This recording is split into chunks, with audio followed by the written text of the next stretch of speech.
નમસ્તે વિદ્યાર્થી મિત્રો, આજે આપણે ધોરણ 12 ની અંદર કોમ્પ્યુટર વિષયમાં ચેપ્ટર નંબર 10 જાવામાં અપવાદરૂપ પરિસ્થિતિનું વ્યવસ્થાપન તેના વિશે ચર્ચા કરીશું. તો મિત્રો, અપવાદરૂપ પરિસ્થિતિ કોને કહેવાય? તો જે એક્સેપ્શન થ્રો થાય છે પ્રોગ્રામની અંદર, મતલબ જે એરર આવે છે તેને આપણે અપવાદરૂપ પરિસ્થિતિ તરીકે ઓળખીએ છીએ. મિત્રો, જાવામાં તમામ પ્રકારની ક્ષતિવાળી પરિસ્થિતિને અપવાદ તરીકે ઓળખવામાં આવે છે. પ્રોગ્રામમાં ઉદ્ભવતી ભૂલોને મુખ્યત્વે બે પ્રકારે વહેંચી શકીએ છીએ આપણે. કેટલા પ્રકાર હોય છે મિત્રો? એના બે પ્રકાર હોય છે. એક કમ્પાઇલ ટાઈમ એરર અને બીજું છે રન ટાઈમ એરર. મતલબ કમ્પાઇલ કરતી વખતે ઉદ્ભવતી ભૂલો અને તેના પ્રોગ્રામના અમલ દરમિયાન ઉદ્ભવતી ભૂલો. હવે જો મિત્રો, કમ્પાઇલ કરતી વખતે ઉદ્ભવતી ભૂલો મતલબ કેવી ભૂલો?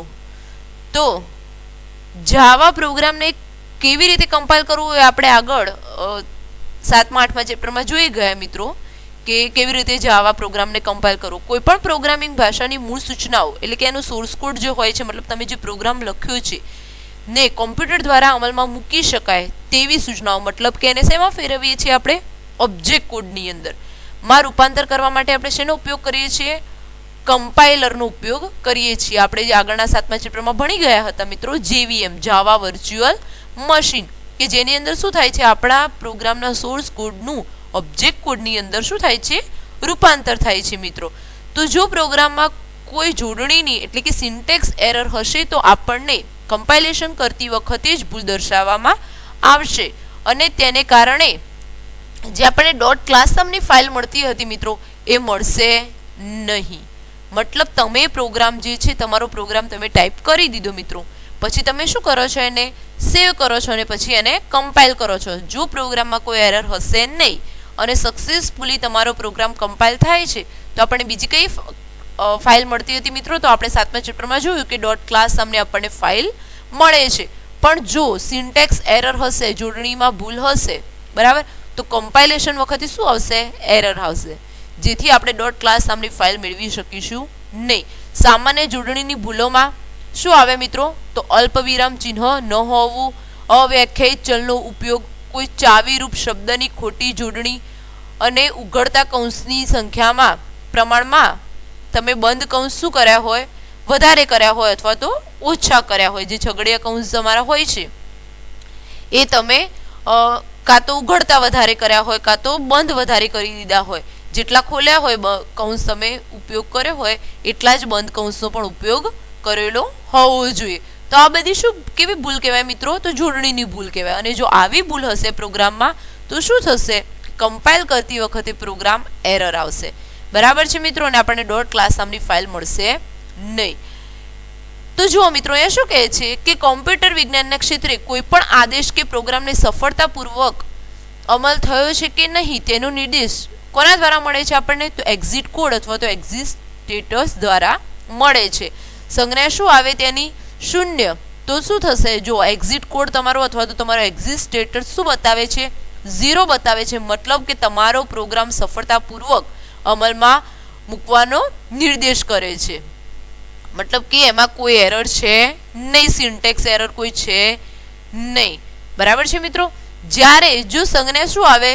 1 દર્શાવે, મતલબ કે શું છે? તમારા પ્રોગ્રામમાં સિન્ટેક્સ એરર છે, કમ્પાઇલેશન સક્સેસફુલી થયો નથી પ્રોગ્રામ. બરાબર છે મિત્રો. તો તમારા પ્રોગ્રામમાં શું આવશે? ત્યાં એરર આવે છે અને તમે પ્રોગ્રામનો અમલ કરી શકતા નથી, મતલબ એને રન કરી શકતા નથી. બીજી એરર છે આપણી પ્રોગ્રામના અમલ દરમિયાન ઉદ્ભવતી ભૂલો.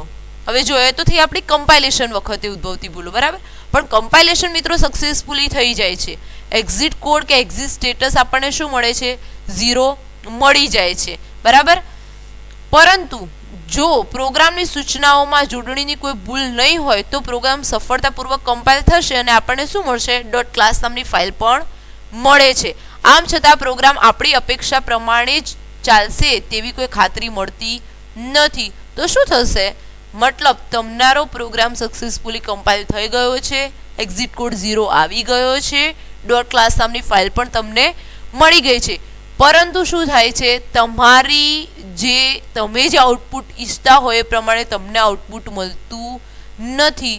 તો એવી એરર મતલબ કઈ એરર, તો પ્રોગ્રામના અમલ દરમિયાન ઉદ્ભવતી ભૂલ મતલબ કે રન ટાઈમ એરર. બરાબર છે મિત્રો. પેલી હોય આપણી કમ્પાઇલ ટાઈમ એરર, આ કેવી થઈ, રન ટાઈમ એરર. તો રન ટાઈમ એરરમાં શું હશે મિત્રો, જો અહીંયા તમને એક નાનકડું ઉદાહરણ આપેલું છે મિત્રો, કે class run time error demo. બરાબર છે, એનો ક્લાસનું નામ આપ્યું છે, સ્ટ્રિંગ આર્ગ્યુમેન્ટ પાસ કરી છે, અહીંયા સિટીનું લિસ્ટ આપ્યું છે. જો સિટી લિસ્ટમાં કેટલા નામ છે, તો એ 4 નામ આપેલા છે સિટીના. બરાબર, સિટી લિસ્ટ નામનો અહીંયા એક એરે ક્રિએટ કર્યો છે. શું કર્યું છે મિત્રો, 9મા ચેપ્ટરની અંદર આપણે એરે વિશે ભણી ગયા મિત્રો. તો તમને એ તરત જ ખ્યાલ આવે કે આ શું છે, એરે છે. તો અહેમદાબાદ, બરોડા, રાજકોટ અને સુરત 4 સિટીના નામ અહીંયા લીધા છે. અહીંયા પ્રિન્ટ એલએન 7મા ચેપ્ટરમાં આપણે ભણી ગયા કે system.out.println એની માટે આપણે એનો ઉપયોગ કરીએ છીએ, તો માહિતીનું પ્રદર્શિત કરવા માટે. બરાબર છે, એલએન શું કરશે કે માહિતીને પ્રદર્શિત કર્યા પછી એક નવી લીટી ઉમેરે છે. તો statement to be executed before displaying the 5th element. હવે જુઓ શું કહે છે, before displaying the 5th element. બરાબર છે મિત્રો. તો આ પ્રિન્ટ કરવાનું કહે છે આપણને માહિતી. અને અહીંયા જુઓ સિટી લિસ્ટમાં એણે કેટલી આપી છે વેલ્યુ, એરેની અંદર 5. કેટલી આપી છે મિત્રો, 5 વેલ્યુ આપી છે. તો જો અહીંયા આપણી જોડે કેટલી વેલ્યુ છે, કેટલી છે કિંમત, તો 0, 1, 2 અને 3.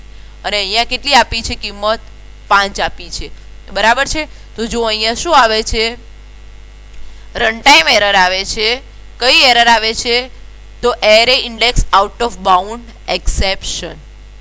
બરાબર, એરેની જે ઇન્ડેક્સ છે એના કરતાં કેવી છે, આઉટ ઓફ બાઉન્ડ એક્સેપ્શન. મતલબ કે તમે જે કિંમત આપી છે કેવી છે, વધારે છે. બરાબર. તો અહીં તમે 4 જ વેલ્યુ આપેલી છે ને અહીંયા તમે એરેની કિંમત કેટલી આપો છો, 5. એરેની ઇન્ડેક્સની શરૂઆત ક્યાંથી થાય, 0. તો 0 ની અંદર અમદાવાદ આવશે, 1 ની અંદર બરોડા, 2 ની અંદર રાજકોટ અને 3 ની અંદર સુરત. બરાબર. તો અહીંયા તમારે શું થશે, એરર ડિસ્પ્લે થશે મિત્રો. પણ આ કેવી એરર થઈ, રન ટાઈમ એરર. કારણ કે તમારા પ્રોગ્રામ લખવામાં ક્યાંય ભૂલ છે નહીં. મતલબ તમારો પ્રોગ્રામ સક્સેસફુલી કમ્પાઇલ થશે પણ રન કરતી વખતે આઉટપુટ પ્રોપર આવશે નહીં. તો આ કેવી એરર થઈ મિત્રો, રન ટાઈમ એરર થઈ. તો જો અહીંયા મિત્રો તમને એક્સેપ્શનનું આખું એક કોષ્ટક આપેલું છે કે કેવી રીતના એક્સેપ્શન ક્લાસ. તો જો અહીંયા અને અપવાદ માટેનું કારણ શું હોઈ શકે આવા. તો array index out of bound exception અહીંયા આપણે જુઓ કઈ હતી, array index out of bound exception throw થયો હતો મિત્રો. તો એની અંદર શું હશે કે એરેના એલિમેન્ટ તરીકે એરેની મર્યાદાની બહાર હોય તેવી કિંમતોનો ઉપયોગ કરો તો શું થશે, array index out of bound નામનું એરર થ્રો થશે. બરાબર છે મિત્રો. ત્યાર પછી એરિથમેટિક એક્સેપ્શન. તો આ ક્યારે આવશે પ્રોગ્રામમાં, તો કોઈ પણ સંખ્યાને 0 વડે ભાગવાનો જ્યારે તમે પ્રયત્ન કરો છો, જો 0 વડે કોઈ સંખ્યાને આપણે ભાગી શકીએ ના, તમારો પ્રોગ્રામ કમ્પ્લીટ તમે સાચો લખ્યો છે પરંતુ તમે શું કર્યું છે, અંદર તમે એવી સિન્ટેક્સ મૂકી છે કે કોઈ સંખ્યાને તમે 0 વડે ભાગવાનો પ્રયત્ન કર્યો છે, તો રન ટાઈમ કેવી એરર આવશે, એરિથમેટિક એક્સેપ્શન થ્રો થશે મિત્રો. ત્યાર પછી છે ફાઇલ નોટ ફાઉન્ડ એક્સેપ્શન. મિત્રો આ કોષ્ટક ખાસ ધ્યાન રાખજો, મહત્વનું કોષ્ટક છે. જો ફાઇલ નોટ ફાઉન્ડ એક્સેપ્શન, તો અસ્તિત્વમાં ન હોય તેવી ફાઇલનો ઉપયોગ કરવાનો પ્રયત્ન. હવે જુઓ કોઈ ફાઇલ જે છે જ નહીં, બરાબર, છતાં પણ તમે એવી ફાઇલ માંગો છો આઉટપુટની અંદર, તો શું થશે, તો file not found exception throw થશે. ત્યાર પછી નલ પોઇન્ટર એક્સેપ્શન. તો આ એરર ક્યારે ઉત્પન્ન થશે, તો જ્યાં કોઈ ઓબ્જેક્ટ આવશ્યક હોય તેવા કિસ્સામાં શું રાખવું, કિંમતને નલ એટલે કે ખાલી નો ઉપયોગ કરવાનો પ્રયત્ન કરો ત્યારે કઈ એક્સેપ્શન થ્રો થશે, તો નલ પોઇન્ટર એક્સેપ્શન. ત્યાર પછી છે મિત્રો કે નંબર ફોર્મેટ એક્સેપ્શન. તો કોઈ શબ્દમાળા કે સ્ટ્રિંગને સાંખ્યિક રૂપમાં ફેરવવાનો પ્રયત્ન કરવો. હવે જો કોઈ શબ્દમાળા કે સ્ટ્રિંગ, જો હવે શબ્દમાળા મતલબ કે તમે ડબલ કોટેશનની અંદર સ્ટ્રિંગ વિશે પણ આપણે ભણી ગયા છીએ મિત્રો, કે સ્ટ્રિંગ કોને કહેવાય, કે તમે કોઈ પણ વસ્તુ શેમાં લખી છે, ડબલ અવતરણ ચિહ્નની અંદર, અને એ શબ્દમાળાને તમે શેમાં ફેરવવાનો પ્રયત્ન કરો છો, તો તમે એને નંબરિંગમાં ફેરવવાનો પ્રયત્ન કરો છો, સંખ્યામાં ફેરવવાનો પ્રયત્ન કરો છો, તો નંબર ફોર્મેટ એક્સેપ્શન નામનું એક્સેપ્શન થ્રો થશે, એરર થ્રો થશે. ત્યાર પછી છે પ્રિન્ટર આઈઓ એક્સેપ્શન. તો ઇનપુટ આઉટપુટ એક્સેપ્શનની વાત છે અહીંયા મિત્રો. તો મુદ્રણ સમયે થતી ઉદ્ભવેલ ઇનપુટ આઉટપુટ ભૂલ જે છે તમારી, બરાબર છે, તો એ વખતે શું આવશે? પ્રિન્ટર આઈઓ એક્સેપ્શન થ્રો થશે મિત્રો. તો આ કોષ્ટક જે છે તમારું 10.1 એ આઈએમપી છે મિત્રો, કે ક્યારે કઈ એક્સેપ્શન થ્રો થાય છે, બરાબર છે મિત્રો. ત્યાર પછી છે કે અપવાદરૂપ પરિસ્થિતિનું વ્યવસ્થાપન. હવે આપણે અપવાદો તો જોયા કે આવા આવા પ્રકારના અપવાદો હોય છે, પરંતુ તેનું વ્યવસ્થાપન કેવી રીતે કરવું? તો અપવાદ એ ભૂલની શું છે? સ્થિતિ છે, અને અપવાદરૂપ પરિસ્થિતિનું વ્યવસ્થાપન એ ક્ષતિઓનું વ્યવસ્થાપન કરવાની વસ્તુલક્ષી શું છે મિત્રો? યુક્તિ છે. તો અપવાદરૂપ પરિસ્થિતિઓનું વ્યવસ્થાપન કરતી વખતે એ બાબતની ખાતરી રાખવાનો પ્રયત્ન કરવામાં આવે છે કે અણધારી રીતે પ્રોગ્રામનો અંત ન આવી જાય કે અનપેક્ષિત પરિણામ ન આવે. આ વિભાગમાં આપણે અપવાદરૂપ પરિસ્થિતિનું વ્યવસ્થાપન કેવી રીતે કરવું તેના વિશે અભ્યાસ કરીશું મિત્રો. હવે તો જુઓ, અપવાદરૂપ પરિસ્થિતિના વ્યવસ્થાપન માટેનો પ્રોગ્રામ એક્સેપ્શન હેન્ડલર લખવા માટે જાવા શેનો ઉપયોગ કરે છે? તો 3 કીવર્ડનો ઉપયોગ કરે છે. એમપી વસ્તુ છે મિત્રો કે અપવાદરૂપ પરિસ્થિતિના વ્યવસ્થાપન એટલે કે એક્સેપ્શન હેન્ડલર લખવા માટે જાવા ભાષા જે છે એ 3 પ્રકારના કીવર્ડનો ઉપયોગ કરે છે. કયા કયા? તો ટ્રાય, કેચ અને ફાઇનલી. ટ્રાય, કેચ અને ફાઇનલી જેવા ચાવીરૂપ શબ્દો અપવાદરૂપ પરિસ્થિતિ થાય ત્યારે ઉપયોગમાં લેવાય છે. હવે ટ્રાય વિભાગ જે છે એના વિશે જોઈએ મિત્રો. તો ટ્રાયના વિભાગમાં એવી સૂચનાઓનો સમાવેશ થાય છે કે જે એક કે વધુ અપવાદો શું થવા દેશે? ઉદ્ભવ થવા દેશે. કેચની અંદર શું હોય છે? તો કેચ વિભાગ એવી સૂચનાઓ હોય છે જેની અંદર કે જે સંબંધિત ટ્રાય વિભાગમાં સર્જાય તેવા ચોક્કસ પ્રકારના અપવાદોની શું કરે છે? કેચ વિભાગ સંભાળ લે છે, બરાબર છે મિત્રો. ટ્રાયને કેચને ટ્રાય પછી તરત જ લખવામાં આવે છે. ત્યાર પછી છે ફાઇનલી. તો ફાઇનલીનો ઉપયોગ અમલ હંમેશા પ્રોગ્રામનું શું કરવા માટે? અંત આવે તે પહેલા કરવામાં આવે છે. પછી ભલે ટ્રાય વિભાગમાં કોઈ અપવાદ સર્જાયો હોય કે ન સર્જાયો હોય. તો આપણે ટ્રાય વિભાગ સૌ પ્રથમ તો જોઈએ. તો ટ્રાય વિભાગ જે વિધાન છે એ કૌંસમાં સમાવિષ્ટ વિધાનોનો વિભાગ છે. આ વિધાનો આપણને જે અપવાદની દેખરેખ રાખવા ઈચ્છતા હોઈએ છીએ તે માટેની જરૂરી સૂચનાઓ શેમાં લખવામાં આવે છે? તો ટ્રાય વિભાગની અંદર લખવામાં આવે છે મિત્રો. ટ્રાય વિભાગ એક કે તેથી વધુ અપવાદો ઊભા કરી શકે છે, અને ટ્રાય વિભાગની વાક્ય રચના તમને નીચે આપેલી છે. જુઓ, ટ્રાય એના કૌંસની અંદર શું કરવામાં આવે છે? તો set of statement that may generate one or more exception, બરાબર છે મિત્રો. તો એની અંદર એ સ્ટેટમેન્ટો લખવામાં આવે છે. ત્યાર પછી છે મિત્રો કેચ વિભાગ. તો કેચ વિભાગ હંમેશા ટ્રાય વિભાગની તરત જ પાછળ હોવો જોઈએ. વ્યવસ્થાપન કરવા માટેની જરૂરી સૂચનાઓનો વિભાગમાં આવે છે. કયા વિભાગમાં આવે છે? વ્યવસ્થાપન કરવાનું હોય જે સ્ટેટમેન્ટો હોય કે જે એકથી વધુ અપવાદો ઉત્પન્ન થવા દે છે તેને આપણે શેમાં મૂકીએ છીએ? ટ્રાયની અંદર. અને ટ્રાય પછી તરત જ આપણે શું લખીએ છીએ? કેચ વિભાગ. તો કેચ વિભાગમાં શું લખીએ છીએ મિત્રો આપણે? તો વ્યવસ્થાપન માટેની જરૂરી સૂચનાઓ. તો કેચ વિભાગ અપવાદનું વ્યવસ્થાપન કરવાવાળો વિભાગ હોવાથી જાવામાં તેને કયા નામથી ઓળખવામાં આવે છે મિત્રો? એક્સેપ્શન હેન્ડલર કહેવામાં આવે છે. કોઈ એક ટ્રાય વિભાગ માટે એક કે વધુ કેચ વિભાગ હોઈ શકે છે. જુઓ મિત્રો, તમે જે સ્ટેટમેન્ટ લખ્યા છે ટ્રાયની અંદર કે જે એકથી વધુ એક્સેપ્શન થ્રો કરે છે, તો એને હેન્ડલર કરવા માટે એક કે વધુ કેચ વિભાગ હોઈ શકે છે પ્રોગ્રામની અંદર, બરાબર છે મિત્રો. કેચ વિભાગમાં કીવર્ડ તરીકે કેચ લખી તેની પાછળ એક પેરામીટર આપવામાં આવે છે. અપવાદના વ્યવસ્થાપન માટેની સૂચનાઓ કૌંસની વચ્ચે લખવાની હોય છે. આ વિભાગે કયા પ્રકારનું અપવાદ સાથે કામ કરવાનું પાર પાડવાનું છે તે પેરામીટર દ્વારા દર્શાવવામાં આવે છે મિત્રો. કેચની અંદર પેરામીટર દ્વારા એ દર્શાવવામાં આવે છે કે કયા પ્રકારના અપવાદ સાથે કામ પૂરું પાડવાનું છે. ત્યાર પછી મિત્રો છે ફાઇનલી આવશે. હવે એક કરતા વધુ કેચ વિભાગ. હવે જો એક જ પ્રોગ્રામમાં અનેક અપવાદરૂપ પરિસ્થિતિ સર્જાઈ શકે છે. જો એવું બની શકે છે મિત્રો કે એક જ પ્રોગ્રામની અંદર એક કરતા વધારે એક્સેપ્શન થ્રો થતા હોય, બરાબર. કે array index out of bound નામનો, નલ પોઇન્ટર નામનો, બરાબર છે. એવા એક કરતાં વધુ એક્સેપ્શન થ્રો થઈ શકે છે. તો શું થશે મિત્રો કે એક કરતાં વધુ એક્સેપ્શન થ્રો થતા હોય તો ટ્રાય વિભાગની અંદર જો વિવિધ પ્રકારના અનેક અપવાદો થ્રો કરે તો એની માટે એક કરતાં વધારે કેચની જરૂર પડશે, બરાબર. અનેક કેચ વિભાગ હોઈ શકે છે મિત્રો. ત્યાર પછી છે ફાઇનલી.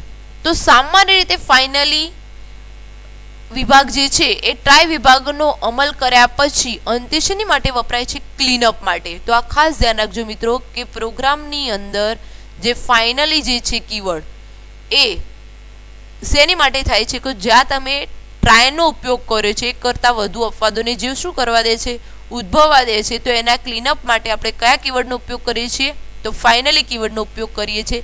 સંબંધિત ટ્રાય વિભાગની અંદરથી કયા અપવાદો થ્રો કરવામાં આવશે તેની પરવા કર્યા વગર જ્યારે આપણે એક ખાતરી કરવા ઈચ્છીએ છીએ કે કોઈ ચોક્કસ સૂચનાઓનો અમલ કરવાનો છે ત્યારે આપણે ફાઇનલી વિભાગનો ઉપયોગ કરીએ છીએ મિત્રો, બરાબર છે. તો આ થયો આપણા 3 કીવર્ડ જાવાના: ટ્રાય, કેચ અને ફાઇનલી. હવે જુઓ મિત્રો થ્રો વિધાન. તો અપવાદના ઓબ્જેક્ટને નિશ્ચિત રૂપે થ્રો કરવા થ્રો કીવર્ડનો ઉપયોગ કરવામાં આવે છે. અત્યાર સુધી આપણે જોયેલા ઉદાહરણ રૂપ પ્રોગ્રામમાં JVM જાવા વર્ચ્યુઅલ મશીન અપવાદરૂપ ઓબ્જેક્ટને તૈયાર કરીને આપોઆપ શું કરે છે? એને થ્રો કરે છે. હવે જો જાવા વર્ચ્યુઅલ મશીનમાં શું થાય છે મિત્રો? તો સોર્સ કોડનું શેમાં રૂપાંતર થાય છે? ઓબ્જેક્ટ કોડની અંદર રૂપાંતર થાય છે. અને પછી શું કરે છે? કોઈ એરર હશે તો એને શું કરે છે? આપોઆપ થ્રો કરે છે JVM, બરાબર છે મિત્રો. તો અપવાદનો ઓબ્જેક્ટ બનાવી નિશ્ચિત રૂપે થ્રો કરવા જાવા વ્યવસ્થા પૂરી પાડે છે. આપણે જે ઓબ્જેક્ટને થ્રો કરીએ તે java.lang.throwable પ્રકારનો હોવો જોઈએ. એક્ઝામમાં પૂછાય મિત્રો તો ખાસ ધ્યાન રાખજો કે આપણે જે ઓબ્જેક્ટ થ્રો કરીએ છીએ તે કેવા પ્રકારના હોવા જોઈએ. તો java.lang.throwable મતલબ થ્રોવેબલ ક્લાસ અથવા તેના કોઈ પણ સબ ક્લાસનો ઓબ્જેક્ટ, બરાબર છે મિત્રો. ત્યાર પછી છે મિત્રો થ્રો. તો આપણે ટ્રાય, કેચ અને ફાઇનલી વિભાગ જોયા. અત્યાર સુધી આપણે ચર્ચેલા જે પ્રોગ્રામો છે એ કેવા છે? સાદા પ્રોગ્રામો હતા જેમાં પદ્ધતિના ઉપયોગનો સમાવેશ કરવામાં આવ્યો ન હતો. અહીં આપણે એવો વિચારીએ છીએ પ્રોગ્રામ કે જેની અંદર શું હશે કે મેથડ કે કન્સ્ટ્રક્ટરનો ઉપયોગ કરવામાં આવ્યો હશે, બરાબર છે. અત્યાર સુધી તમે જે પ્રોગ્રામો જોયા હશે એની અંદર શું હશે? તમે 7મા ચેપ્ટરમાં જે પ્રોગ્રામ જોયા એ સાદા પ્રોગ્રામ હતા. 8મા ચેપ્ટરની અંદર આપણે જે પ્રોગ્રામ જોયા એની અંદર કન્સ્ટ્રક્ટરનો ઉપયોગ કરેલો હતો, બરાબર છે મિત્રો. તો એવા પ્રોગ્રામ કે જેની અંદર મેથડ કે કન્સ્ટ્રક્ટરનો ઉપયોગ કર્યો હોય અને એના દ્વારા શું થતું હોય? અપવાદો ઉત્પન્ન થતા હોય.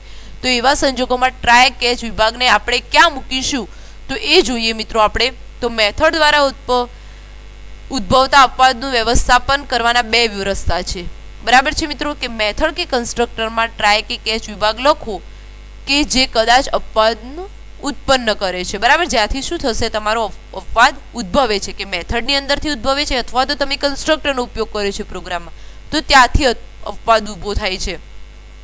તો એ વિભાગની અંદર તમે શું લખો? એ બંને વિભાગની અંદર ટ્રાય કે કેચ વિભાગ લખો અથવા તો પછી ટ્રાય વિભાગની અંદર શું લખો? તમે મેથડ કે કન્સ્ટ્રક્ટરને ઇન્વોક કરો, બરાબર છે. 2 રસ્તા છે મિત્રો.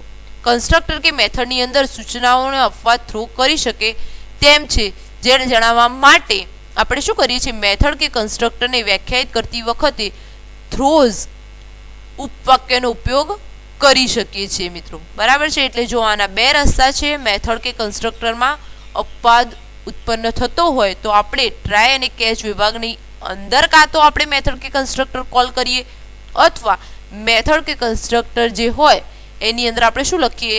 ટ્રાય કે કેચ વિભાગ લખીએ મિત્રો. ત્યાર પછી છે જરૂરિયાત મુજબમાં અપવાદનું સર્જન. તો જાવા જે તે વિનિયોગ એટલે કે પ્રોગ્રામની ખાસ સમસ્યાઓને અનુસાર આપણા પોતાના અપવાદોનું સર્જન કરવા દે છે. ધારો કે આપણે ગુણપત્રક તૈયાર કરવાનો પ્રોગ્રામ લખતા હોઈએ જેમાં ઉપયોગકર્તાને વિવિધ વિષયોના ગુણ દાખલ કરવા માટે પૂછવામાં આવતું હોય છે. જો હવે શું કરવામાં આવે છે? કોઈ તમે એવો પ્રોગ્રામ બનાવો છો કે જ્યાં આગળ તમારે તમે ગુણના દાખલ કરો છો વિષયના, તો દરેક વિષયના ગુણ શેમાં મૂકવાના હોય મિત્રો? 0 થી લઈને 100 વચ્ચે હોય. ધારો કે ઉપયોગ કરતા કોઈ વિષયના ગુણ ઋણ સંખ્યા અથવા તો 100 થી ઉપર દાખલ કરે છે. હવે જુઓ, કોઈ ગુણ ઋણ સંખ્યા અથવા તો 100 થી ઉપર હોઈ શકે નહીં, તો પ્રોગ્રામરે તરત જ અપવાદ ઊભો કરવો જોઈએ. તો શું થશે? ત્યાં તરત જ અપવાદ ઊભો થશે. તો જાવા આવા વિનિયોગ, આવા જે પ્રોગ્રામ હોય છે એ માટે ખાસ એવા અપવાદો માટે આંતર પ્રસ્થાપિત અપવાદ વર્ગ એટલે કે કયો બિલ્ડ ઇન એક્સેપ્શન ક્લાસીસ આપતા નથી. તો એક્સેપ્શન ક્લાસો સબ ક્લાસ બનાવીને આપણે ઉપયોગ કરતા નિર્મિત અપવાદો શું કરીએ? તૈયાર કરવા જોઈએ મિત્રો. બરાબર છે? તો અહીં જુઓ, તમને બતાવે છે કે અપવાદરૂપ પરિસ્થિતિના વ્યવસ્થાપન આપણને શું ફાયદા થાય છે મિત્રો. તો જો આપણે અપવાદરૂપ પરિસ્થિતિના વ્યવસ્થાપન માટે જે કયા કીવર્ડ ઉપયોગ કરે, તો try, catch, finally, throw, throws. બરાબર છે? તો આનાથી આપણને ફાયદા શું છે મિત્રો? તો જુઓ કે તે આપણને પ્રોગ્રામમાં સામાન્ય પ્રવાહને જાળવવામાં મદદરૂપ નીવડે છે. અપવાદ વ્યવસ્થાપનની ગેરહાજરીમાં પ્રોગ્રામને પ્રવાહ ક્યારે અવરોધાતો હોય છે તે પણ આપણને ખ્યાલ આવે છે. તે સામાન્ય સૂચનાઓને બદલે અપવાદ વ્યવસ્થાપન માટેની અલગ સૂચનાઓ લખવાની આપણને શું કરે છે? પ્રોગ્રામમાં છૂટ આપે છે. ભૂલના પ્રકારનો એક જૂથમાં લાવી શકાય અને પ્રોગ્રામમાં અલગ તારવી શકાય તે રીતે આપણે પ્રોગ્રામની અંદર લખી શકીએ છીએ, જે આ કીવર્ડનો ઉપયોગ કરીને. ક્લાયન્ટને પ્રોગ્રામ પૂરા પાડતા પહેલા પ્રોગ્રામમાં ડિબગ થયેલ છે તેની ખાતરી આપી શકાય છે અને પ્રોગ્રામનો અમલ કરતી વખતે અમલ દરમિયાન ઉદ્ભવતી ભૂલોને પકડી પાડવા સરળ તંત્ર વ્યવસ્થા પૂરી પાડી શકાય છે. તો આ બધા જે આપણે કીવર્ડ જોયા કે try, catch, finally, throw, throws, આના દ્વારા આપણે આ બધા ફાયદાઓ મેળવી શકીએ છીએ મિત્રો. ચેપ્ટર નંબર 10 બહુ નાનકડું ચેપ્ટર છે અને બહુ ઇઝી ચેપ્ટર છે કે ભાઈ એની અંદર ફક્ત શું છે? તો ભાઈ પ્રોગ્રામ તમે જે કમ્પાઇલ જાવામાં કોઈ પ્રોગ્રામ બનાવો છો મિત્રો, અને એની અંદર કેવી ભૂલો ઉદ્ભવે છે તેના વિશેનો આની અંદર અભ્યાસ છે. અને ઉદ્ભવ્યા પછી તેનું હેન્ડલ કેવી રીતે કરવું તો એનો અભ્યાસ છે મિત્રો. તો બે પ્રકારની ભૂલો ઉદ્ભવે છે, કમ્પાઇલ ટાઈમ અને રન ટાઈમ. અને એને હેન્ડલ કરવા માટે જાવામાં જે એક્સેપ્શન હેન્ડલર આપેલા છે કીવર્ડ ટ્રાય, કેચ અને ફાઇનલી, તો એના વિશે આપણે અભ્યાસ કર્યો મિત્રો.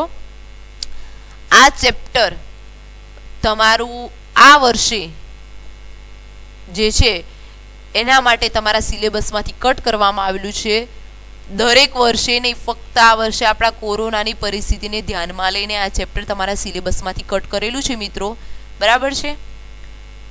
ચલો હવે નેક્સ્ટ 11મા ચેપ્ટરના વિડીયોમાં આપણે મળીશું. અને જ્યારે પણ વિડીયો જોવા બેસો મિત્રો ત્યારે અવશ્ય તમારે ટેક્સ્ટ બુક્સ તમારી સાથે લઈને બેસવું.